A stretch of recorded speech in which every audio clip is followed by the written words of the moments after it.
All right, folks, let's talk about trusts. No, not the I trust you with my life kind of trust. We're talking about the legal kind, the kind that involves lawyers and paperwork and all that jazz. Think of a trust like a fancy container for your stuff, your money, your house, your prized collection of rubber chickens. You put your assets in this container, and you appoint someone you trust, hopefully someone who actually deserves your trust, to manage it for someone else's benefit. Sounds simple, right? Well, it can be. But it can also get a little complicated, which is why we're here to break it down for you. So, buckle up, grab a snack, trust me, you'll need it, and let's dive into the wonderful world of trusts. Okay, let's get down to brass tacks. A trust is a legal agreement where one person, the grantor, gives control of their assets to another person or entity, the trustee. The trustee then manages those assets for the benefit of a third party, the beneficiary. Think of it like this: you're the grantor, you've got a bunch of delicious cookies, your assets, and you want your friend, the beneficiary, to enjoy them. But let's be real, you don't trust your friend to not devour all the cookies in one sitting. So, you appoint another friend, the trustee, to dole out the cookies responsibly. See, trusts aren't that scary. They're just a way to make sure your stuff is taken care of the way you want it to be, even when you're not around to supervise. Now let's move on to the different flavors of trusts, shall we? Because just like ice cream, trusts come in different varieties to suit every taste, or, in this case, every financial situation. First up, we've got revocable trusts. These bad boys are about as flexible as a yoga instructor on a caffeine high. You can create one, change your mind, add stuff, take stuff out, and even dissolve the whole thing if you feel like it. Think of it like a trial run for your assets. You get to be in control, making all the decisions while you're still alive and kicking.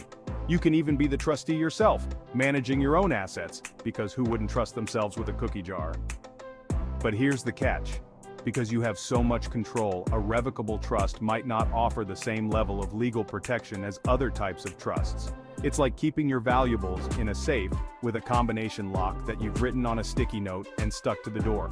Sure, it's convenient, but not exactly Fort Knox, is it?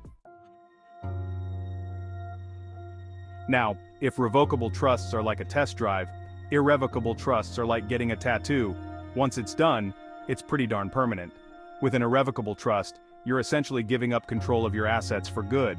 You can't just change your mind or take back your stuff on a whim. It's like that time you swore you'd never eat another donut again, but then someone brought a box of Krispy Kremes to the office. But hey, there's a method to this madness. Irrevocable trusts can offer some serious legal and financial perks. They can help you avoid estate taxes, protect your assets from creditors, and even qualify for certain government benefits. So yeah, they might be a bit restrictive, but they can also be pretty darn useful. Living trusts. For the living, obviously. Alright, let's talk about living trusts. Don't let the name fool you. These trusts aren't just for the living, they're actually created while you're still kicking. Think of it like a pre-game plan for your assets. You set it up now, and it kicks into action when you're gone, making sure your stuff ends up in the right hands without having to go through the whole probate rigmarole. Living trusts can be either revocable or irrevocable, depending on how much control you want to maintain.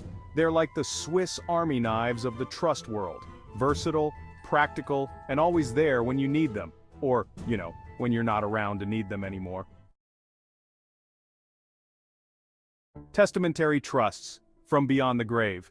Last but not least, we've got testamentary trusts. These trusts are the ultimate procrastinator's tool. Why deal with your assets now, when you can just set up a trust in your will, and let your heirs figure it out later, right? Okay, maybe that's a bit harsh. Testamentary trusts can be useful for a variety of reasons, such as providing for minor children, supporting a loved one with special needs, or even making sure your cat inherits your entire Beanie Baby collection. The downside? Testamentary trusts don't kick in until after you've shuffled off this mortal coil, which means they don't offer any of the asset protection or estate planning benefits that living trusts do. It's like ordering dessert after you've already finished your meal. Sure, it's nice, but it's not exactly essential. Alright, we've covered the different types of trusts. Now let's talk about why you might want to consider using one. First up, trusts can be a great way to avoid probate. Probate is the legal process of distributing your assets after you die. And let's just say it's not exactly known for its speed or efficiency. It's like trying to get through airport security during the holidays. Long lines, lots of paperwork, and enough stress to make your head spin. But with a trust, your assets can bypass probate altogether, saving your heirs time, money, and a whole lot of headaches.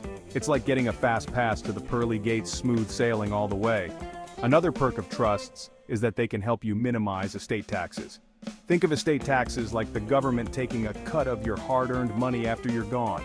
It's enough to make you want to take it with you, but unfortunately, that's not really an option. But with a trust, you can potentially reduce your estate tax burden, leaving more money for your loved ones to enjoy or fight over, depending on your family dynamics. If you found this information helpful, don't forget to like this video and subscribe to our channel for more insights on trusts and other financial topics. The cons, not all sunshine and rainbows. Now, before you run out and set up a trust for every penny you own, let's talk about some potential drawbacks. Because just like that questionable street vendor hot dog, trusts aren't without their risks. First and foremost, setting up a trust can be expensive. You'll likely need to hire an attorney specializing in estate planning, and let's just say their hourly rates aren't exactly cheap. It's enough to make you want to represent yourself in court, and trust me, you don't want to do that. Another potential downside is that trust can be complicated to manage. Remember the trustee we talked about earlier, the one responsible for managing your assets? Well, that person has a lot of responsibility, and they need to be on top of their game to make sure the trust is administered properly. It's like being the conductor of a runaway train. One wrong move and the whole thing could go off the rails. So, if you're considering a trust, make sure you choose a trustee who's up to the task. Trusts versus wills, the ultimate showdown. Now you might be thinking, hold on a minute, don't I need a will too? And the answer is, probably. Wills and trusts are like two peas in a pod. They both deal with what happens to your stuff after you're gone, but they do it in slightly different ways. A will is like a set of instructions for your assets after you die.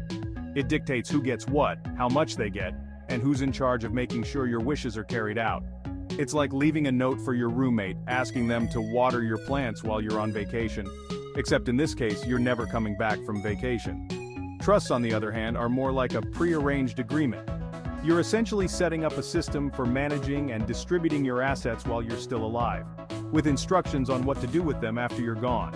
So, which one's right for you? Well, it depends on your individual circumstances and financial goals. In some cases, a will might be sufficient. But if you want more control over your assets, avoid probate, or minimize estate taxes, a trust might be the way to go. Choosing the right trust, don't just throw darts. Okay, so you've decided a trust is the right move for you. Congratulations. Now comes the fun part, choosing the right type of trust. Remember all those different flavors we talked about earlier? Yeah, well, now it's time to pick your poison.